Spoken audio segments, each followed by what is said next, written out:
Long live the Kings. All right, guys. I know I really haven't made any videos the past week. We had a crazy week one of football. But yeah, just been busy with work stuff. And here is Kodiak's Kings for week two. Now, last week I got basically nothing right except for the running backs. I got Jacobs right. I got Christian McCaffrey right. And I got Clyde Edwards-Helaire right. Now, I did not get Brady right. I did not get Michael Thomas right. Deshaun Jackson did not have his usual week one performance. Yada, yada, yada. Steelers had an all right game. Yeah, Kittle got hurt. But yeah.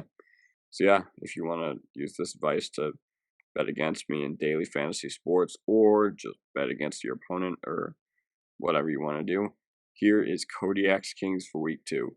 At QB1, we have Lamar Jackson. Now, Houston's defense is terrible. Last week, they got absolutely cooked by another insanely talented quarterback. And this game last year between the Texans and Ravens ended up being 41-7. So I feel kind of bad for Houston, starting off with KC and Baltimore. But I guess that means the rest of the way they're probably not going to be playing as many teams as good as Kansas City or Baltimore. Yeah. Lamar Jackson had an insane performance against Cleveland. Yeah, not much else to say other than the QB1 from last year is my QB1 for this week, Lamar Jackson. At RB1, I have Ezekiel Elliott. I fully expect the Dallas-Atlanta game to turn into a full-fledged shootout, and you're going to see I have Julio Jones at the wide receiver spot. And yeah, I just expect this game to be a shootout and Zeke to be the beneficiary.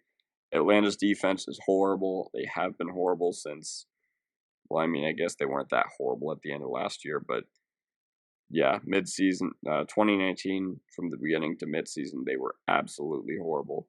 So yeah, I think Atlanta just does not have the linebackers or defensive line other than Grady Jarrett to keep up with Zeke. And Zeke looked like the only Cowboy who was really, really hungry. Him and the receiving core were the only ones who really played like they wanted it Sunday night against the Rams. At RB2, we have Alvin Kamara. Now, I know that the Raiders just went up against Christian McCaffrey, but they still got gashed. I believe McCaffrey went 23 for 96, 2 touchdowns, and had a few receptions and receiving yards as well. Yeah, Kamara in a dome. Good luck stopping that. Kamara had an insane performance against Tampa's horrible defense last week.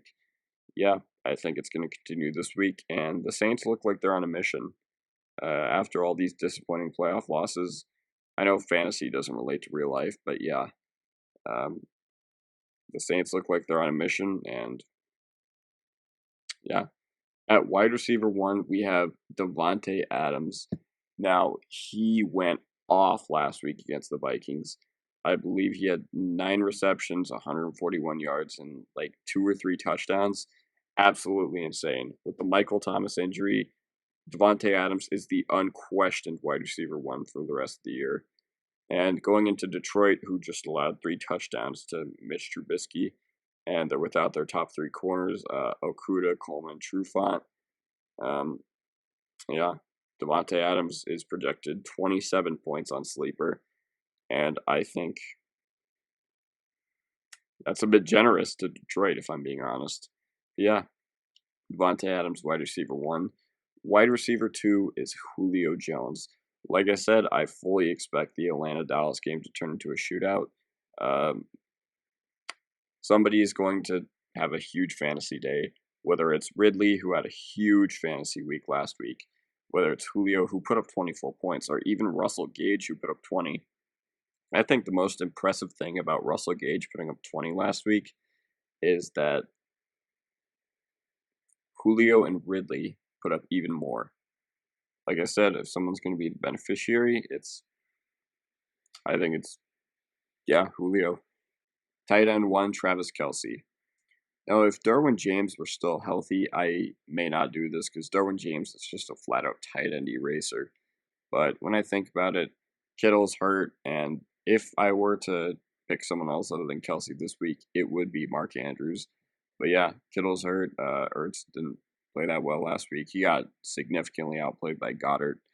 Yeah, tight end 1, Travis Kelce. Not much else to say. the tight end 1 or tight end 2 in Dynasty, depending on who you ask. Me personally, I think it's Kittle. But yeah, tight end 1, Travis Kelce.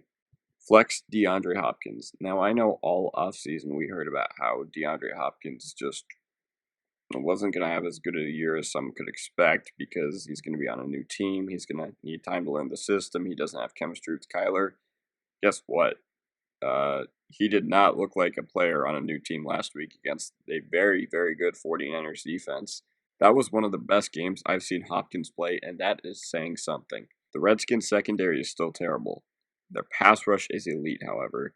But yeah, their secondary is garbage. I think even though Arizona is just flat out outmatched up front, I believe that Cliff Kingsbury is a good enough head coach and offensive coordinator to the point where he'll be able to game plan around that. DST won the 49ers. Now, I think the Jets are just flat out ready to quit on Adam Gase. They had every chance last week to get back in the game. Buffalo kept handing them chance after chance. Didn't do anything with them. The 49ers are going to be hungry coming off a week 1 home loss against Arizona. It was an upset too, so those 49ers will have a lot more to play for.